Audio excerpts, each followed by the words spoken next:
Today I'm going to show you how I make this Artisan vegan butter. It's the butter that I serve alongside my treacle and walnut bread on the tasting menu, but it's also a dairy-free butter you could use in cooking. It's actually not that technically difficult to make something that has the fat and saltiness of butter, but I don't want to make something that's like a basic supermarket alternative. I'm trying to make something much more special, with the subtlety and complexity that you get in a good cultured butter, something artisan and unique.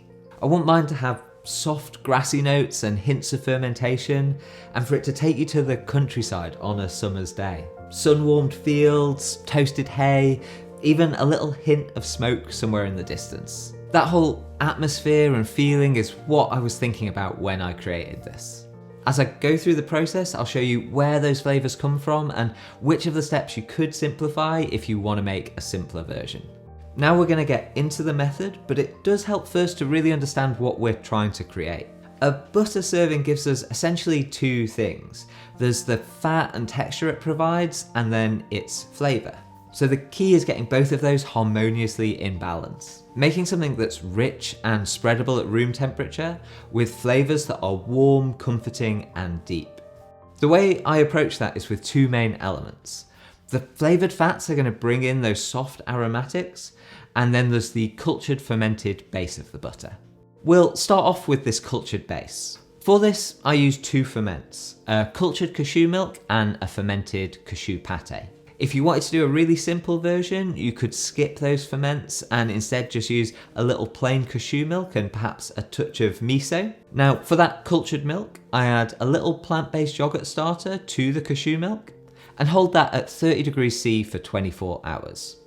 You could use a water bath for accuracy, or just a nice warm place with a steady temperature. I also use a small amount of a fermented cashew pâté that I make and use in some other dishes on the menu. I have a longer video on this that I'll link to in the description, but it's pretty simple. I soak cashews and then I blend them with a probiotic and a little water. That ferments for 48 hours and it develops this really lovely, soft cheese-like flavour. I'm only using a little bit of this, but it does just bring a little bit more complexity to the final butter. Now I have my cultured milk and fermented pâté, I'm going to combine them with just a little bit of white miso. Then I'll add in some salt along with some iota carrageenan and locust bean gum. These are going to help me thicken the mix up to just the right texture, and I'm including those powders with the salt just to help them disperse properly. Then I heat this mix up in the Thermomix, but you could just as easily do this in a pan. And it needs to just come up to a boil for the thickeners to activate properly. Then I'll pass this mix through a sieve and leave it to cool. And once it's cool, it will have thickened up and that'll form a nice stable cultured base for my butter. Next, we're onto that fat content, and I'm using a blend of oils to bring in the different aromatics that I want. Hay is going to bring in this warmth and these subtle countryside notes. Then I want a really subtle hint of smoke too, and I'm going to balance the oils to just get that perfect finished texture. I'll start with my hay-infused oil, and again, if you want to make a simpler version, you could use a plain oil or one that you've flavoured with your choice. I use really good organic hay and seal it in a vacuum bag with the oil.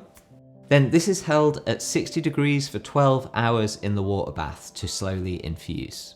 When you strain it afterwards, the flavour that you get is really beautiful. Toasted, grassy, soft and warm.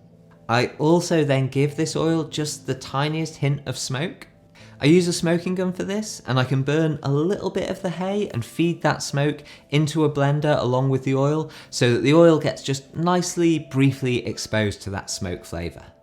I don't want that flavour to be too strong, I just want a little hint in the finished butter, almost as though there was a wood fire in another room while the butter was being churned. And this was a summery version of the vegan butter, but in the autumn, for example, I might make a version of this with hazelnut or cob nut oil and then build the butter around those flavours. So to balance the flavours in the finished butter, I'm going to use a mix of some of my hay oil and a bit of plain oil so that the flavour doesn't become too intense. I still want it to be subtle. And then to get the right texture, I'm going to need another fat in this mixture too. Now, I don't normally work with coconut oil, but a little bit of deodorized coconut fat really helps. So I'm going to take my whole blend of oils and warm them up along with glycerin flakes to 75 degrees.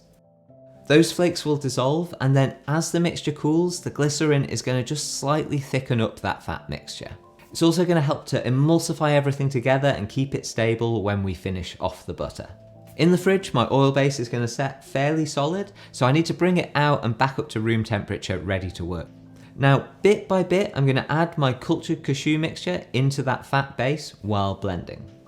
And once everything's incorporated, you should have a smooth, aromatic, artisan vegan butter with those gentle grassy notes and a hint of fermentation. If you aren't using it straight away, you can keep the butter in the fridge, and for even longer storage, it freezes really well. Then ready for serving, if you wanted to shape this using moulds, then you simply pipe that soft butter into your moulds before freezing it, and then just let them come slowly back up to temperature in the fridge overnight. And like with normal dairy butter, give it an hour or so at room temperature before serving so that it's lovely and soft and spreadable. This was a version that I served in the summer, finished with herbs and flowers from the garden and a herb oil. And I've also made simpler versions of this that I dusted with a burnt dulse seaweed powder. I designed and laser cut my own stencils for this, and actually for a recent video on how to make croustades, I made my own silicone moulds as well. So if you'd like to see a video about how I do those kind of things as well, let me know in the comments. Now, I know I've been a bit slower with videos recently, so thank you for sticking with me and watching to the end. I have got some big plans for some future videos though, and part of what I wanted to do first was lay some groundwork ahead of doing those, covering some techniques and processes that we can then build on towards some more ambitious dishes. If you found this useful, the recipe and some links will be down in the description. Thanks for watching, and I'll see you soon.